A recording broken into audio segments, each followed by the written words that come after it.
Banned celebration number 1, shooting the puck into the stands. You just scored the biggest goal of your career. The crowd is going insane. You want to give them a souvenir? So you fire the puck over the glass into the stands. Congratulations, you just earned your team a 2-minute delay of game penalty. The NHL bans this under Rule 63, claiming it's about safety and game flow. They need to replace the puck. They need to set up for the face-off. The rule explicitly states that a minor penalty is assessed if a player intentionally shoots or throws the puck out of the playing area. The penalty is automatic, no judgment call required. You shoot the puck into the crowd after a goal, you sit in the box for 2 minutes. It's one of the most consistently enforced celebration bans because it's subjective. You either did it or you didn't. The NHL frames this as a safety issue, protecting fans from flying pucks and maintaining game flow. But let's be honest, this rule exists to stop players from interacting with fans in a way that delays the game and creates unpredictable moments the league can't control. They want celebrations to happen quickly, within the confines of the ice, and then move on. Giving fans souvenirs creates delays, creates moments the league can't script, and creates interactions they can't manage. Banned celebration number 2, throwing your stick into the crowd. Throwing your stick after scoring is even worse than shooting the puck.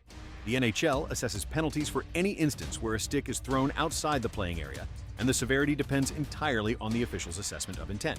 If you unintentionally or accidentally throw your stick outside the playing area, you get a standard misconduct penalty. This acknowledges the potential for accidental slippage during exuberant post-goal stick raising or maneuvering. But if the official determines you did it intentionally, maybe you tossed your stick into the crowd in celebration, that's an automatic game misconduct you're ejected from the game, done for the night. The distinction between accidental and intentional is entirely up to the referee's judgment, and that judgment is almost always influenced by context. Did you just score a goal and theatrically toss your stick? That's intentional. Did your stick slip during a normal play? That's accidental. This specific rule targets players who deliberately toss their sticks into the crowd in an overly dramatic fashion. The rule gives officials the power to punish emotional, dramatic celebrations while giving players a pass for genuine accidents. It's another safety justification. Sticks are dangerous, they could hurt someone in the crowd, but it's really about controlling the theatricality of celebrations. Players know this rule. They know that if they throw their stick in celebration, they're getting ejected, so it almost never happens. The threat of the game misconduct is enough to keep players from even trying. Banned celebration number 3, the throat/gesture. Around the year 2000, the NHL decided it had seen enough. Players were making throat/gestures, miming the act of cutting someone's throat, after scoring goals, big hits, or fights. The league instituted a zero-tolerance policy. If you make this gesture, you're getting suspended, no exceptions. The throat/gesture is the quintessential example of an explicitly banned celebration in the NHL. The league began cracking down heavily on this gesture, enforcing a zero-tolerance policy to control overt displays of simulated violence and aggression. Nick Boynton, the 2-time offender. Former NHL defenseman Nick Boynton served as a key historical precedent for the severity of the throat/ban, having been suspended twice for the action. The first incident occurred in March 2006, when Boynton, then playing for the Boston Bruins, made the gesture toward Montreal Canadiens forward Mike Ribeiro. During an on-ice skirmish, Boynton was assessed a double minor penalty for spearing and a game misconduct immediately on the ice. Subsequently, the NHL imposed a 1-game suspension, resulting in Boynton forfeiting $6,010.20 USD in salary. You'd think that would be enough. It wasn't. The second incident occurred in a 2010 preseason game while Boynton was with the Chicago Blackhawks. Following a fight with Tampa Bay Lightning forward Blair Jones, a bloodied Boynton skated past the benches and made the gesture toward Jones.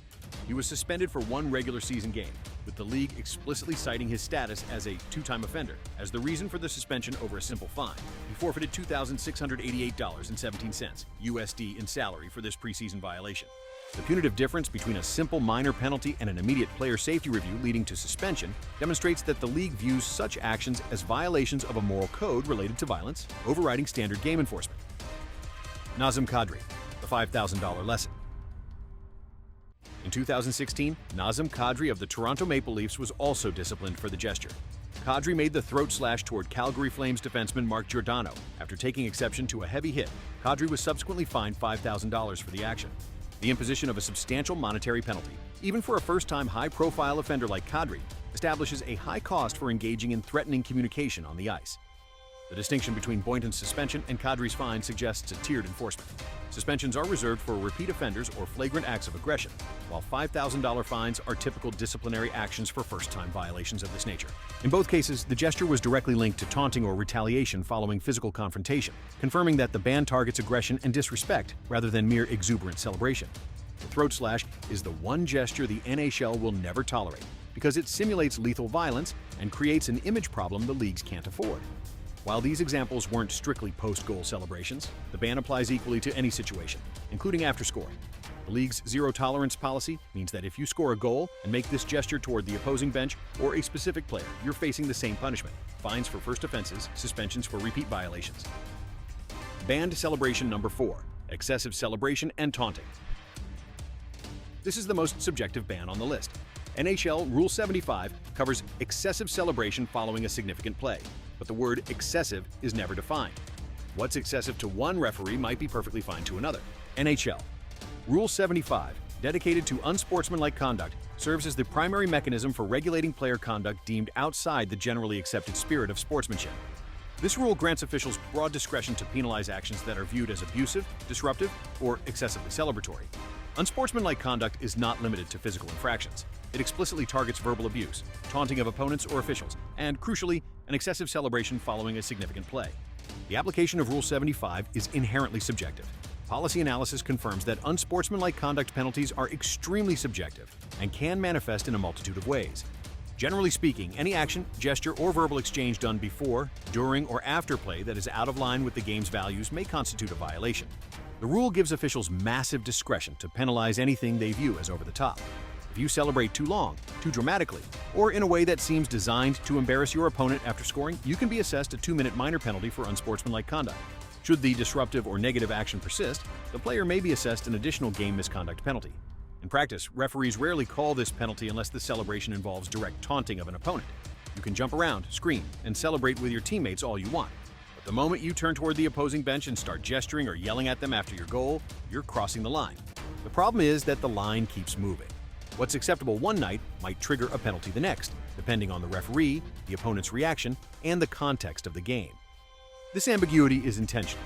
By keeping the standard vague, the NHL maintains maximum control over player expression without having to justify exactly why something crossed the line.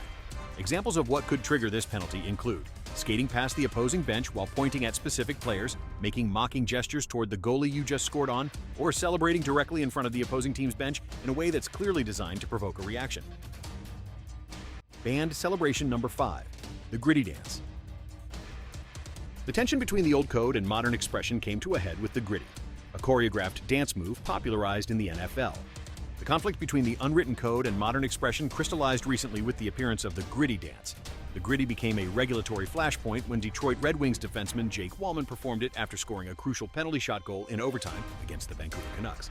Instead of the traditional fist bump, Walman broke out the Griddy, a full choreographed dance celebration. The NHL's response was unprecedented. They didn't penalize Walman on the ice, they didn't fine him. Instead, the league issued explicit warnings to the management of both the Detroit Red Wings and the Vancouver Canucks. This approach represents a distinct, non-codified layer of enforcement. The league's rationale for deploying these warnings was not based on obscenity or explicit taunting, but fundamentally rooted in the management of conflict and the prevention of physical escalation. The NHL administration was worried about player retaliation against unwritten rules. This approach demonstrates that the league views theatrical celebrations as precursors to violence. The warning system serves as a preventative measure, implicitly validating the power of the unwritten code by acknowledging that player retaliation is a legitimate risk that must be mitigated institutionally. The league is placed in a precarious position. If it were to strictly penalize dances like the Griddy under the vague excessive celebration clause of Rule 75, it risks being perceived as prioritizing some archaic code over modern entertainment and individuality. By issuing warnings to management, the NHL shifts the burden of behavioral control back to the clubs while attempting to proactively de-escalate potential future conflict triggered by the perceived disrespect of a viral celebration. This is the NHL's impossible position. If they penalize the Griddy under Rule 75 for excessive celebration, they look like they're prioritizing an archaic code over modern entertainment. But if they do nothing, they risk players taking matters into their own hands, leading to injuries and suspensions that hurt the product on the ice. So they split the difference. They issued warnings to team management, essentially saying, control your players or we'll have to step in. This shifts the burden of enforcement away from the league and onto the teams, while implicitly validating the power of the unwritten code. The message is clear. You can celebrate with choreographed dances after scoring, but if your celebration is too theatrical, too individualistic, or too disrespectful to tradition, the league will intervene. Not because it's against the rules, but because they're afraid of what might happen if they don't. For decades, hockey culture demanded restraint after scoring. The unwritten code said that after you score, you celebrate with your teammates. A quick fist bump, maybe a hug, and then you get back to the bench. Anything more than that was considered disrespectful. The phrase you'd hear from veterans was simple: act like you've been there before, man. The Griddy represents the clash between this old guard mentality and the new generation of players who treat goal celebrations as opportunities for self-expression, viral moments, and personal branding. Alex Ovechkin's signature moves, Evgeny Kuznetsov's birdwalk. These weren't just celebrations. They were brands. They were viral moments. They were ways to connect with fans and build a personal identity beyond just being a hockey player. The NHL's warning system is their attempt to manage this cultural war without taking a definitive side. This demonstrates that the governance of subjective celebration is primarily an act of conflict management rather than a simple judgment of sportsmanship.